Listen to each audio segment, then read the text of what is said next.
తాకట్లో ఉన్న మీ బంగారాన్ని విడిపించి ఆ రోజు ఆన్లైన్ రేటుకి కొంటాం. Sharma gold company. నమస్కారం, వెల్కమ్ టు సుమన్ టీవీ. నేను గీతాంజలి.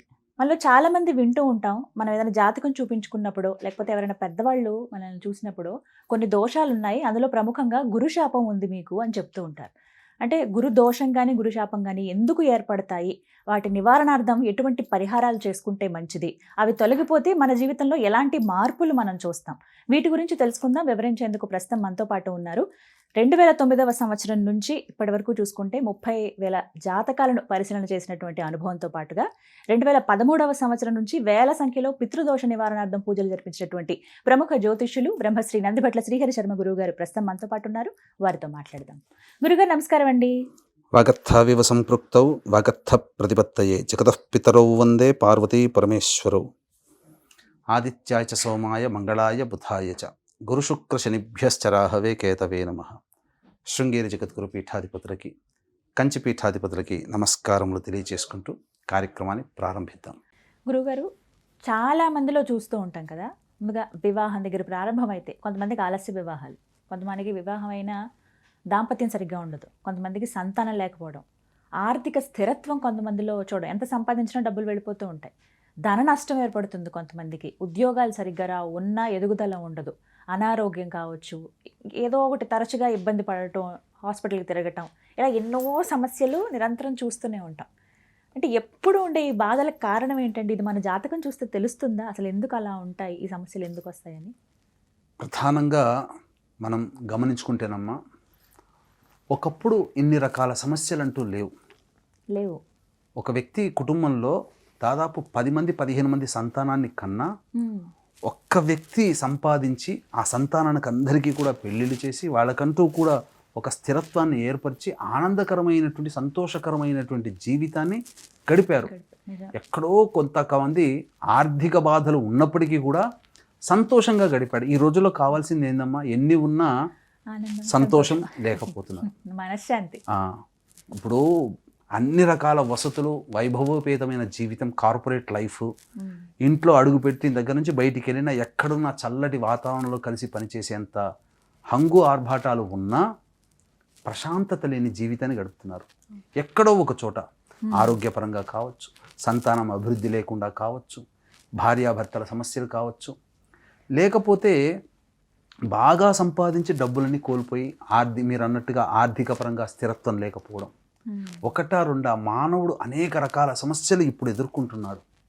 అన్నిటికంటే మించి ఈ యొక్క దోష ప్రభావాలు ఏవైతే ఉన్నాయో ఆ దోషాలు ఉండడం వల్ల ఇలాంటి సమస్యలతో కంటే కూడా ఎక్కువగా కుటుంబ సభ్యుల్ని చిన్నతనంలోనే కోల్పోతున్నారు. వాటన్నిటికీ గనక గమనించుకుంటే, అంటే ఎందుకు జరుగుతుంది, ఎప్పుడు కూడా ఒక జ్యోతిష్యము అని అంటే ఏంటమ్మా, ఒక రీసెర్చ్. అదేమీ దీంతో ఇది నేర్చుకున్నటువంటి సంపూర్ణంగా జ్యోతిష్యం ఎవరు నేర్చుకోలేదు ఇప్పటి వరకు కూడా. కేవలం ఇంకా అనంతమైన విజ్ఞానం దీంట్లో ఉంది. కాకపోతే నేనేమి దైవజ్ఞుని కాదు, దైవాన్ని కాదు, ఈ సంబంధించినటువంటి పరిహారాలన్నీ కూడాను రూపుమాపేటువంటి యోగ్యత మనకు లేదు. కారణం ఏంటంటే దైవం కాదు కాబట్టి. కానీ నేను ఒక మార్గనిర్దేశకుని మాత్రమే, నాకు తెలిసిన జ్ఞానాన్ని నా పరిధిలో ఆ యొక్క దోషం నుంచి బయటపడే విధంగా మార్గనిర్దేశకత్వం చేయగలుగుతాం. ఆ స్థితే నాది. కాబట్టి దీన్ని దృష్టిలో పెట్టుకుని 2009 నుంచి ఈ యొక్క వృత్తిలో ఉన్నప్పుడమ్మా అనేక మందికి పరిహారాలు చేయించడం జరిగింది.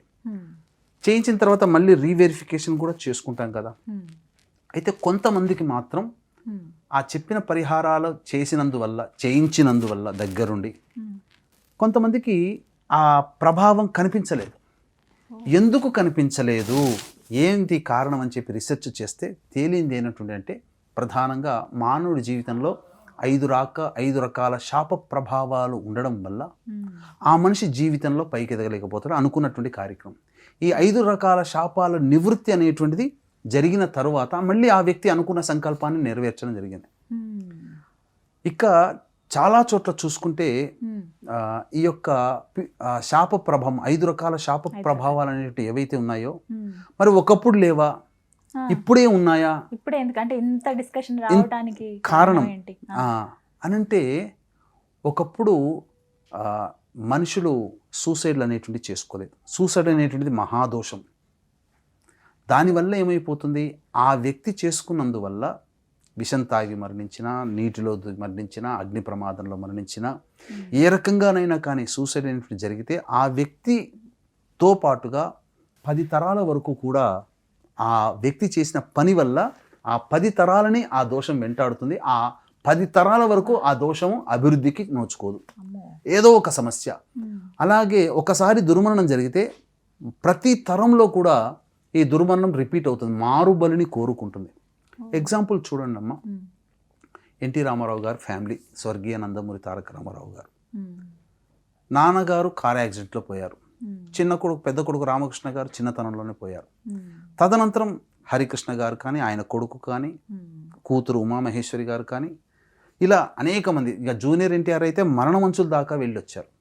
అంటే ఆ కుటుంబంలో పితృదోష ప్రభావం ఉండడం వల్ల ఇలాంటివి కొన్ని సంఘటనలు రిపీటెడ్, అందరికీ ఒకే రకంగా ఉండదు. అలాగే ఉదయ్ కిరణ్ వాళ్ళ అన్నయ్య సూసైడ్, ఎంబీబీఎస్ చదువుతున్నప్పుడు అమ్మగారు పుష్కరాల్లో నది ప్రవాహంలో పడిపోయారు. అదే మారుబలి కోరుకుంది మళ్ళీ ఇతని జీవితంలో.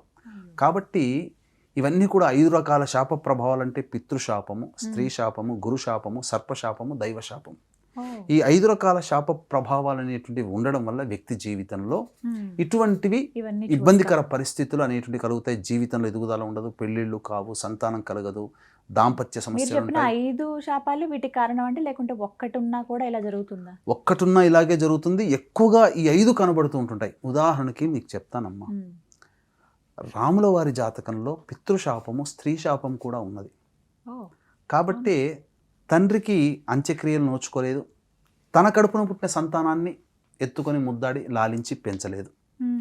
స్త్రీ శాప ప్రభావం కూడా ఉన్నటువంటి కారణం చేత, ఎందుకు విష్ణు భగవానుడు ఒక సందర్భంలో ముని దంపతులు ఈ యొక్క లేడీ రూపంలో, అంటే జింక రూపంలో తిరుగాడుతుంటే సంహరించడం జరుగుతుంది. ఆ యొక్క స్త్రీమూర్తి శాపం ఇస్తుంది, నా భర్తతో నన్ను దూరం చేశావు కాబట్టి నీవు కూడా దూరం అవుతావు నీ భార్యకు అని చెప్పి ఆ విష్ణు భగవానుల వారు రామావతారాన్ని పొందినప్పుడు రామావతారంలో భార్యకి దూరం అవ్వడం జరిగింది. ఇది దైవానికి తప్పలేదు. దైవానికి తప్పలేదు. మరి అంతటి వాళ్ళు మనం ఎంత అంటే ఆరాధ్య దైవమే కాదనట్లేదు, కానీ ఆయన పడినటువంటి కష్టాలకి ఆయన జాతకంలో ఉండేటువంటి శాప ప్రభావాలు. కాబట్టి ఇటువంటివి శాప ప్రభావాలు అనేటువంటివి ఉన్నప్పుడు మనిషి జీవితంలో చాలా అగాధములో ఉంటాడు. గురుశాప ప్రభావం అనుకోండి, యదువంశ నాశనం జరిగింది కదా, అదే గురుశాప ప్రభావానికి ఇంద్రుడు గురైపోయి శాపాలు పడ్డాడు కదా, అదే గురుశాపానికి గురై హరిశ్చంద్రుడు చక్రవర్తి అయినా కానీ జరిగాడు కదా. కాబట్టి అంత సాధారణంగా స్త్రీ శాపం కానీ, పితృశాపం, సర్పశాపం ఉన్నటువంటి వ్యక్తికి అనేక రకాల సమస్యలు ఉంటాయి. విద్య, వివాహ, ఉద్యోగ, దాంపత్య, అనారోగ్య సమస్యలు. దైవశాపం ఉన్నది అని అంటే అసలు ఆ వ్యక్తి ఎక్కడికి వెళ్ళినా పనులు కావు. స్త్రీ శాపం ఉన్నటువంటి కారణం చేత స్త్రీల వలన ఇబ్బందులు పడుతుండడం. ఎంతమంది ఈ రోజుల్లో అనేక విధాలుగా దాంపత్యానికి నోచుకోకుండా, పెళ్లికి నోచుకోకుండా ఇబ్బంది పడుతున్నారు. సర్పశాప ప్రభావం వల్ల అనేక రకాల సమస్యలు వస్తుంటాయి. పితృశాపం. కాబట్టి 5 రకాల శాప ప్రభావాలు ఉన్నప్పుడు ఖచ్చితంగా మానవుడికి ఇబ్బందులు.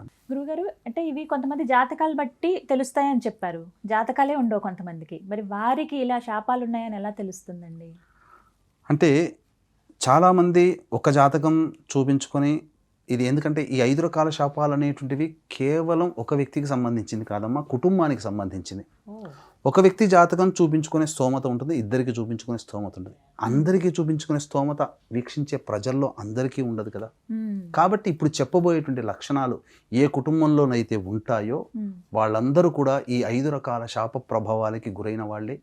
ఈ 5 రకాల శాప ప్రభావాలకి సంబంధించి నివారణ కార్యక్రమం ఈ యొక్క పితృపక్షాలు చాలా అనువైనటువంటి కాలం. శివరాత్రికి శివారాధన, తొలి ఏకాదశికి విష్ణు ఆరాధన ఎంత ప్రాముఖ్యమో ఈ 5 రకాల శాపాల నివృత్తికి ఈ పితృపక్షాలు అంతగా అమోఘమైన ఫలితాన్ని ఇస్తాయి. దీన్ని దృష్టిలో పెట్టుకుని ఈ యొక్క సెప్టెంబర్ 15వ తారీఖు రోజున, 19వ తారీఖు రోజున మన పీఠం ఆధ్వర్యంలో శివ నక్షత్రం, ఆరుద్ర నక్షత్రం, సోమవారం, అలాగే ఈ యొక్క త్రయోదశి మఖా నక్షత్రం, పితృ నక్షత్రం కలిసినటువంటి మహాపుణ్యకాలము, ఇవి 2 కూడా ప్రత్యేకంగా చేయించడం జరుగుతుంది.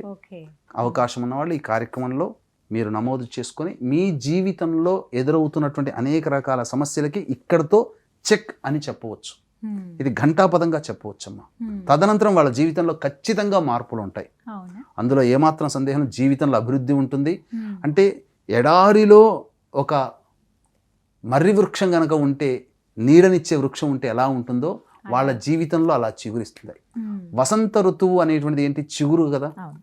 అలాగే వాళ్ళ జీవితంలో వసంతాలు ఈ యొక్క కార్యక్రమ తదనంతరం ప్రారంభమవుతాయి. అనుకున్న సంకల్పం ఖచ్చితంగా ఉంటుంది.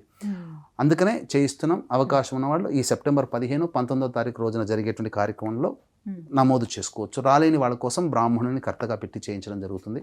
ఇక ఎటువంటి లక్షణాలు అని అంటే, మందులకి నయం కాని రోగాలతో బాధపడుతున్నా, తరచూ యాక్సిడెంట్స్కి కుటుంబ సభ్యులు గురవుతున్నా, అలాగే ప్రయోగ బాధలతో గురవుతున్నా, ఇంకా చెప్పాలి అంటే గుప్త రోగములతో ఎవరైనా మరణించినా, అలాగే తండ్రి వైపు 6 తరాలు, తల్లి వైపు 3 తరాలు, లేదా భర్త వైపు 6 తరాలు, భార్య వైపు 3 తరాల్లో దుర్మరణాలు అంటే road accident, fire accident, suicide attempt, నదిలో బావిలో పడి చనిపోవడం, ఇంట్లోంచి వెళ్ళిపోవడం, లివర్ ఫెయిల్యూర్, కిడ్నీ ఫెయిల్యూర్, క్యాన్సర్తో చనిపోవడం, ఇంట్లో పిండ ప్రధాన కార్యక్రమాలు చేయలేకపోయినా, కరోనాలో ఎవరైనా చనిపోయినా, అలాగే కాలసర్పదోషంలో ఎవరైనా జన్మించిన, స్త్రీ హత్య, గోహత్య, బ్రాహ్మణ హత్య, పిల్లిని మన కుటుంబ సభ్యులు ఎవరైనా చంపినా, 60 సంవత్సరాల లోపల అల్పాయుషుతో ఎలానైనా చనిపోయినా, liver failure, kidney failure, cancer రోగాలతో ఎవరైనా మరణించినా, ఆ రోగాలతో బాధపడుతున్న ఆ కుటుంబంలో పితృశాపము, ఈ 5 రకాల శాప ప్రభావాలు ఉంటాయి.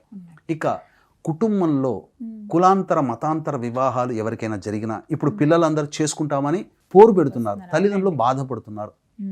అటువంటి నివృత్తి జరగాలన్నా, ఆడపిల్లలే సంతానంగా ఉండి పురుష సంతానం లేకపోయినా, కుటుంబ సభ్యులు మద్యం, మత్తు పదార్థాల వంటికి బానిసలై కారాగార వాసమైన, శారీరక మానసిక లోపాలతో పిల్లలు జన్మించిన, అలాగే ఇంట్లో జిల్ల పురుగులు, బొద్దింకల బెడద పరిధికి మించి ఎక్కువగా ఉన్నా, అలాగే తరచూ పాలు పొంగిపోతున్నా, గోడలకి క్రాక్స్ వచ్చినా, నల్ల కొత్తవి మారుస్తారు, వారం బాగుంటాయి, మళ్ళీ తర్వాత బొట్టుగా నీరు కారుతూ ఉన్నా, ఆ కుటుంబంలో పితృశాపం ఉంటుంది. అలాగే ఎవరి కుటుంబంలోనైతే